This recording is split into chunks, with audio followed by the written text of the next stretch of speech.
વિદ્યાર્થીઓ અને વાલીઓ, આપણી ગુજરાત સ્ટેટ એડમિશન કમિટીની વેબસાઇટ પર 5મા રાઉન્ડની માહિતી આવી ચૂકી છે. સિક્યોરિટી ડિપોઝિટ 3 લાખ રૂપિયા આપશે એ લોકો જ આમાં ભાગ લઈ શકશે, જે લોકો ઇલિજિબલ છે તે. ઇલિજિબલ કોણ છે કોણ નથી એની માહિતી આગળ આવશે. જો 18 તારીખથી 22 તારીખ બપોરે 3 વાગ્યા સુધી તમે સિક્યોરિટી ડિપોઝિટ પે કરી શકો, ઓનલાઈન પણ કરી શકો, અને એચડીએફસી બેંકની જે બ્રાન્ચીસ છે, જે તમને હમણાં સુધી આટલા રાઉન્ડમાં ખ્યાલ આવી જ ગયો છે, 4 રાઉન્ડમાં, એ કોઈ પણ જે એડમિશન કમિટીએ જે લિસ્ટેડ કરી છે એ એચડીએફસી બેંકમાં જઈને 3 લાખ રૂપિયા ભરી શકો છો. કેવી રીતે ભરવાનું છે તે એ અહીંયા બતાવે છે કે તમારે ચલણ ડાઉનલોડ કર્યા પછી ભરવાનું છે. ટૂંકમાં એમ સમજો કે 18 તારીખ હમણાંથી તમે 3 લાખ રૂપિયા ઓનલાઈન તો ભરી શકો છો. એચડીએફસી બેંક તો બંધ થઈ ગઈ છે, પણ આવતીકાલે તમે જઈને એચડીએફસી બેંકમાં ભરી શકો છો 22 તારીખ સુધી. પછી 22 તારીખે ચોઇસ ફિલિંગ આવશે. એટલે 22 તારીખે જે લોકો 22 તારીખ સુધીમાં જે લોકો 3 લાખ ડિપોઝિટ કરશે એમને જ ફક્ત પાર્ટિસિપેટ કરવા દેવામાં આવશે. જે લોકો 3 લાખ નહીં ભરશે એ લોકો હવે મેરિટ લિસ્ટમાંથી બહાર થઈ જશે. એટલે એમની એક નવી મેરિટ લિસ્ટ આવશે. જે લોકો 3 લાખ રૂપિયા ભરશે એમની નવી મેરિટ લિસ્ટ આવશે, અને એ નવી મેરિટ લિસ્ટ આવ્યા પછી 22 તારીખે ચોઇસ ફિલિંગ ચાલુ થશે. તો 24 તારીખ સુધીનો સમય આપ્યો છે, અને 24 તારીખના સાંજે પછી રિઝલ્ટ ડિક્લેર થશે. Office of MCC directorate general of health services new Delhi આ જે છે ને 17/12ની નોટિસ, મેં આના અગાઉના વિડીયોમાં એ નોટિસ તમારી સમક્ષ મૂકી ચૂક્યો છું, એ તમે જોઈ લેજો. સ્પેશિયલ સ્ટે વેકેન્સીના નિયમો જે ઓલ ઇન્ડિયાના હતા, હવે આપણા ગુજરાત રાજ્યના પણ અમુક નિયમો હોય છે, તે આ ગુજરાત રાજ્યના નિયમો અનુસાર અહીં એડમિશન કમિટી આપણને શું કહે છે જોઈ લઈએ. ગુજરાત રાજ્યમાં એમબીબીએસ બીડીએસ સ્નાતક અભ્યાસક્રમની કુલ 90 સીટો ખાલી રહેલ છે, જેમાં એમબીબીએસ કોર્સની 57, જીક્યુ એમક્યુ મળીને, જીક્યુની 4 છે, બાકી એમક્યુની છે, અને બીડીએસ કોર્સની 33 સીટો છે. એમાં 33માંથી 7 સીટો મેનેજમેન્ટ કોટાની છે, બાકી જીક્યુની છે. આ મૂલ્યવાન સીટો ખાલી ન રહે તે માટે સ્પેશિયલ સ્ટે રાઉન્ડ એમસીસીના આપેલ સમયપત્રક મુજબ કરવામાં આવશે. પાત્રતા ધરાવતા વિદ્યાર્થીઓ યુઝર આઈડી અને પાસવર્ડની મદદથી લોગિન કર્યા પછી રૂપિયા 3 લાખનો ડિપોઝિટ ચલણ ડાઉનલોડ કરી શકશે. એટલે તમારે જેમણે પણ ભાગ લેવું હોય, જે લોકો ઇલિજિબલ છે, એમને પોતાના યુઝર આઈડી પિન પાસવર્ડ વડે પોતાના એકાઉન્ટમાં લોગિન કરવાનું છે વેબસાઇટ પર, એડમિશન કમિટીની વેબસાઇટ પર, અને ત્યાંથી 3 લાખનો ચલણ ડાઉનલોડ કરવાનો છે. અને પછી એચડીએફસી બેંકમાં 3 લાખ રૂપિયા કેશ લઈ જાઓ, અથવા તો એસીપીયુજી એમઈસી પેએબલ એટ ગાંધીનગર નામનો ડિમાન્ડ ડ્રાફ્ટ ડીડી બનાવીને લઈ જઈ શકો છો. ચેક ચાલશે નહીં, કેશ ચાલશે, અથવા ડિમાન્ડ ડ્રાફ્ટ ડીડી એસીપીયુજી એમઈસી અને બ્રેકેટમાં પેએબલ એટ ગાંધીનગર, કે ગાંધીનગરમાં એ બ્રાન્ચ હોવી જોઈએ જ્યાં તમે ડીડી બનાવો છો જે બેંકનો. તો એ તમે કરી શકો છો. 3 લાખ કેશ પણ કેશિયર લઈ લેશે, એમાં કોઈ ચિંતા નથી. ને તમારે ઓનલાઈન પેમેન્ટ કરવું હોય તો નેટની સ્પીડ એકદમ સરસ તમારી પાસે હોય, એકદમ સારું નેટ હોય ને તમારું ટ્રાન્ઝેક્શન એકદમ પરફેક્ટ થતું હોય તો 3 લાખ રૂપિયા તમે ઓનલાઈન કરી શકો છો. જો આ બધું પરફેક્શન ના હોય ને તો 3 લાખ ફસી જાય, 3-4 દિવસ રિટર્ન થતા થાય, ત્યાં સુધી તમારે બીજા 3 લાખ પછી લઈને જવું પડે એચડીએફસી બેંકમાં. એટલે હું તો હંમેશા એમ જ કહું કે તમે આ ઓનલાઈનના ચક્કરમાં નહીં પડતા. તમે ચલણ કાઢીને એચડીએફસી બેંકમાં જઈને પૈસા ભરીને સહી સિક્કાવાળી રસીદ પોતાની પાસે રાખજો. હું તો એ જ માનું છું. બાકી આ ટ્રાન્ઝેક્શનમાં પ્રોબ્લેમ થયો તો બીજા 3 લાખ તમારે કાઢવા પડે, કેમ કે એ 3 લાખ પાછા આવતા કેટલા દિવસ લાગે એ કંઈ નક્કી ના હોય. ત્યાં સુધી તમારું આ એડમિશન પ્રોસેસ પૂરું થઈ જાય. એટલે ચલણ કાઢીને 3 લાખ રૂપિયા કેશ લઈ જાઓ, અથવા તો 3 લાખ રૂપિયાનો ડીડી બનાવીને તમે લઈ જઈ શકો છો. ડીડી બનાવશો તો ખર્ચો પણ થશે, કેશ લઈ જાઓ તો વધારે સારું, ફટાફટ કામ થઈ જાય. ડીડી બનાવવા બી સમય જાય છે, અને એ લોકો પૈસા પણ લે છે ડીડી બનાવવાના. હા, બેંકમાંથી પૈસા એક સાથે નીકળતા હોય તમારાથી, તમારી પાસે ચેક ના હોય, કંઈ પ્રોબ્લેમ હોય તો પછી તમારે ડીડી બનાવવો પડે. આવા પાત્ર વિદ્યાર્થીઓ ₹3 લાખ વેબસાઇટ પર ઉપલબ્ધ ઓનલાઈન પેમેન્ટ ગેટવે અથવા રોકડ રકમ અથવા ડિમાન્ડ ડ્રાફ્ટ એસીપીયુજી એમઈસી પેએબલ એટ ગાંધીનગરના નામનો કમિટી દ્વારા અધિકૃત એચડીએફસી બેંકની શાખાઓમાં તારીખ 22/12/25 બપોરે 3:30 સુધી જમા કરાવવાના રહેશે. અધિકૃત બેંકની શાખાઓની યાદી પ્રવેશ સમિતિની વેબસાઇટ www.medmgujarat.org પર ઉપલબ્ધ છે. મેડિકલ એડમિશન ગુજરાત.org પર ઉપલબ્ધ છે. ત્યારબાદ જ ચોઇસ ફિલિંગ કરવા માટે લાયકાત ધરાવશે.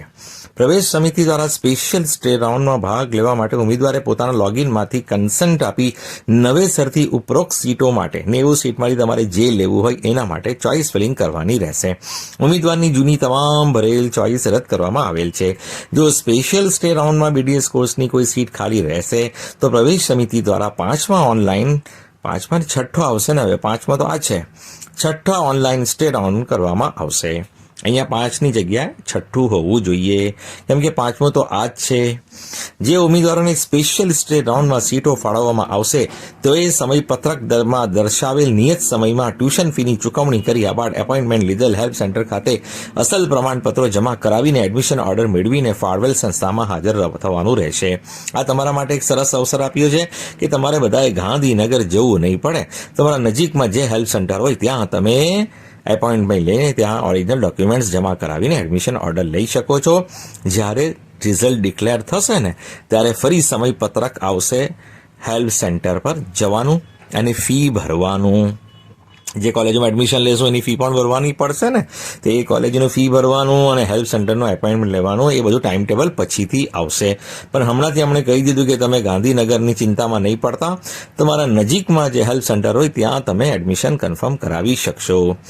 જો ઉમેદવારો સ્પેશિયલ સ્ટે રાઉન્ડમાં એલોટ થયેલ બેઠકો પર પ્રવેશ કન્ફર્મ કરાવતા નથી, તેમની રિફંડ પાત્ર સિક્યોરિટી ડિપોઝિટ ₹3 લાખ પ્લસ 10,000 જે અગાઉ સિક્યોરિટી ડિપોઝિટ હતી એ જપ્ત કરવામાં આવશે. એટલે ₹3,10,000 જશે. હમણાં સુધી 10,000 તો બધા એમ જ ફેંકી દેતા હતા અને બીજા લોકોને, વિદ્યાર્થીઓને હેરાન પણ કરતા હતા કે લેવું ના હોય ને, ખોટી ચોઇસ ફિલિંગ કરીને પોતે તો ના લઈ પણ બીજા બિચારા લેવાવાળા હોય ને એમને પણ લેવા ના દે. એવા ઘણા લોકો હમણાં સુધી કરતા હતા. અને આયુર્વેદમાં તો 14 રાઉન્ડ થઈ ગયા આવી જ રીતે કે લેવું ના હોય ને, ચોઇસ કરી હોય ને સીટ મળે તો છોડતા જાય. 14 રાઉન્ડ થઈ ગયા આયુર્વેદ હોમિયોપેથમાં. એટલે આ 3 લાખ વાળું સારું છે કે જેણે લેવું હોય ને એ જ ચોઇસ કરશે. હવે આ 3 લાખમાં બી ધ્યાન રાખજો, 3,10,000 તમારા છે.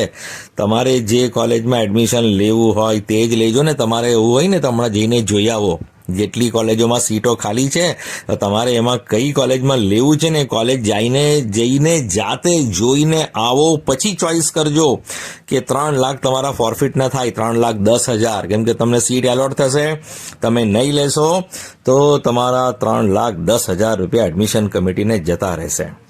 એટલે મહેરબાની કરીને તમારે એમબીબીએસ બીડીએસ જેમાં એડમિશન લેવું હોય તો તમે એ કોલેજ એક વખત હમણાં વિઝિટ કરી આવો. તમારી પાસે સમય છે, પછી ચોઇસ કરજો. 3 લાખ તો ભરી દો તમે, પણ 3 લાખ ભર્યા પછી પણ તમે એ કોલેજો જોઈ આવો. હવે તો લિમિટેડ કોલેજો છે જેમાં સીટો ખાલી છે, એ કોલેજોની વિઝિટ કરી લો. પછી તમને એવું લાગે કે આમાં લેવું છે તે ચોઇસમાં મૂકજો. તમને એવું લાગે આમાં લેવું જ નથી તો ભાઈ ચોઇસમાં મૂકતા નહીં. જેમાં લેવું હોય એ જ મૂકજો, નહીં તો 3,10,000 જશે. હમણાં સુધી 10,000 તમે ફેંકતા હતા, હવે એડમિશન કમિટી તમારા 3 લાખ પણ લઈ લેશે. હા, એટલે બહુ સમજી વિચારીને કામ કરજો. હવે ઇલિજિબલ કોણ છે જે આમાં નથી ને, એ બધા ઇલિજિબલ. કોણ ઇલિજિબલ નથી? All admitted candidates of MBBS, BDS, BAMS, BHMS જેમને પણ એડમિશન મળી ગયું છે MBBSમાં અથવા BDSમાં અથવા આયુર્વેદમાં અથવા હોમિયોપેથમાં, એ લોકો એડમિશન આ કાઉન્સેલિંગમાં ભાગ નહીં લઈ શકે. 3 લાખવાળી ડિપોઝિટવાળી સ્કીમમાં એ નહીં આવી શકે. નંબર 1, કોઈ પણ સીટ તમને મળી હોય, MBBSમાં મળી હોય, ડેન્ટલમાં મળી હોય, આયુર્વેદમાં મળી હોય, હોમિયોપેથમાં મળી હોય, તો બધા બહાર થઈ ગયા. બીજો number, candidates allotted MBBS BDS seats in 4th round, કે ચોથા રાઉન્ડમાં તમને કોઈને MBBS BDSની સીટ મળી હતી અને તમે છોડી દીધી તો એ લોકો પણ નહીં લઈ શકે. MBBS BDSની સીટ મળી હતી ચોથા રાઉન્ડમાં, છોડી દીધી, એ સીટ નોન રિપોર્ટેડ. એટલે હમણાં જે ખાલી આવી છે કેટલા 90 સ્ટુડન્ટ, આવા સ્ટુડન્ટ કેટલા છે? 90 છે. Candidates allotted MBBS BDS seats in fourth રાઉન્ડમાં મળી અને છોડી દીધી એવા કેટલા સ્ટુડન્ટ છે? આ 90 સીટ જે આવી છે, 90 સ્ટુડન્ટ જેમણે આ 90 સીટ તમારા માટે છોડી છે, એ લોકો ફરી નહીં લઈ શકે, કેમ કે એમને અવસર આપ્યો હતો અને કન્ફર્મ નહીં કર્યું, એટલે એ લોકો પણ ભાગ નહીં લઈ શકે. નંબર 3, એવા સ્ટુડન્ટ જેમને આયુર્વેદ હોમિયોપેથના ઓલ રાઉન્ડ્સમાં સીટ એલોટ થઈ અને છોડી દીધી, એટલે આયુર્વેદ હોમિયોપેથમાં જે નોન રિપોર્ટેડ રહ્યા 14 રાઉન્ડ સુધી એ લોકો ભાગ નહીં લઈ શકે. Candidates allotted seats in all rounds of આયુષના 14 રાઉન્ડમાં કે 14માંથી કોઈ પણ રાઉન્ડમાં પહેલા રાઉન્ડ છોડીને, એનો મતલબ એવો જ થયો ને, પહેલો રાઉન્ડ તો એક્ઝિટ ફ્રી હતું, એ પછી એને છોડીને કે કેન્ડિડેટ્સને સીટ એલોટ કરવામાં આવી હતી ઓલ રાઉન્ડ ઓફ આયુષ, એટલે આપણે માની લઈએ કે 14 રાઉન્ડમાં જેમને સીટ એલોટ કરવામાં આવી અને સીટ છોડી દીધી, એ લોકો ભાગ નહીં લઈ શકે. કેમ કે હમણાં શું લખે છે? ઓલ રાઉન્ડ્સ લખે છે, ખાલી ફોર્થ રાઉન્ડ નથી લખતા. Candidates allotted seats in all rounds of આયુષના દરેક રાઉન્ડમાં જેમને સીટ એલોટ, એટલે કોઈ પણ રાઉન્ડમાં દરેકમાંથી પહેલું રાઉન્ડ છોડીને બાકીના કોઈ પણ રાઉન્ડમાં સીટ એલોટ થઈ હોય અને કન્ફર્મ ના કરી હોય, નોન રિપોર્ટેડ રહ્યા હોય, એ લોકો ના લઈ શકે. અને નંબર 4, 134 કેન્ડિડેટ્સ હુ કેન્સલ્ડ આયુષ સીટ્સ, કે જેમને આયુર્વેદ હોમિયોપેથમાં એડમિશન મળ્યું હતું પણ હવે મારે એડમિશન લેવું જ નથી, આયુર્વેદ કરવું જ નથી, હોમિયોપેથ કરવું જ નથી, અમે તો આવતા વર્ષે નીટની પરીક્ષા ફરી આપીને એડમિશન લઈશું, અથવા તો અમે બીજી કોઈ ફિલ્ડમાં એડમિશન લઈશું, તો એડમિશન કમિટીએ એમના એડમિશન એ શરતે કેન્સલ કર્યા હતા કે કાઉન્સિલિંગ પૂરી થયા પછી તમને ડોક્યુમેન્ટ્સ ઓરિજિનલ આપવામાં આવશે અને ત્યાં સુધી તમે સ્ટેટની કોઈ પણ કાઉન્સેલિંગમાં ભાગ નહીં લઈ શકો. બરાબર? એવા કેટલા સ્ટુડન્ટ છે? 134 સ્ટુડન્ટ્સ છે કે જેમને એડમિશન કેન્સલ કરાવ્યું હતું, એ પણ આમાં ભાગ નહીં લઈ શકે, કારણ કે એમની પાસે ઓરિજિનલ ડોક્યુમેન્ટ્સ જ નથી. ઓરિજિનલ ડોક્યુમેન્ટ્સ તો એડમિશન કમિટીની પાસે છે, તે કન્ફર્મ કેવી રીતે કરાવી શકશે? ને એ કન્ડિશન પર જ એમને કેન્સલ કર્યું હતું, બાકી એડમિશન કમિટી કેન્સલ કરતી ના હતી દર વર્ષે, પણ આ કન્ડિશન પર કેન્સલ કર્યું હતું કે આ વર્ષે એડમિશન નથી લેવાના, આવતા વર્ષે નીટ આપીને લેવાના છે. એટલે એમને તો નીટની તૈયારીમાં એકદમ મગન અને મસ્ત રહેશે, એટલે એ લોકો તો હવે એડમિશન લેવાના જ નથી. અહીંયા આવતા વર્ષે નીટ ફરી આપીને એકદમ સારી કોલેજમાં એ લોકો એડમિશન લેવાના છે, એવો એમનો દ્રઢ નિર્ણય છે ને એમને એમાં સફળતા મળે એવી આપણી શુભેચ્છા. તો આ 4 કેટેગરીના લોકો એડમિશન નહીં લે. જેમને એડમિશન મળી ગયું MBBS BDS આયુર્વેદ હોમિયોપેથમાં નહીં લઈ શકે, જેમને ચોથા રાઉન્ડમાં MBBS BDS મળ્યું હોય એ ના લઈ શકે, જેમને આયુષના કોઈ પણ રાઉન્ડમાં સીટ એલોટ થઈ હોય, નોન રિપોર્ટેડ થયા હોય પહેલા રાઉન્ડ પછી કોઈ પણ રાઉન્ડમાં, એ લોકો ના લઈ શકે, અને 134 ના લઈ શકે. 134 સીટ કેન્સલ કરી છે એ લોકો. ચેનલ સાથે જોડાયેલા રહેજો, જેથી કોઈ માહિતી આવે તો તમને હું જાણ કરી શકું. નોટિફિકેશન ઓન રાખજો, ચેનલ સબસ્ક્રાઇબ કરી રાખજો, વિડીયોને લાઇક કરજો અને શેર કરવાનું ભૂલતા નહીં. એડમિશન લેવું હોય તો 3 લાખ રૂપિયા તૈયાર રાખો અને ભરી દેજો, તો જ તમને એડમિશન મળશે, બાકી બધાને મળવાનું નથી. 3 લાખ વર્ષે એનું જ નામ મેરિટ લિસ્ટમાં આવશે અને એને સીટ એલોટ થશે, એને હવે લેવું જ પડશે, હવે છોડી ના શકે, નહીં તો 3 લાખ રૂપિયા ન જતા રહેશે.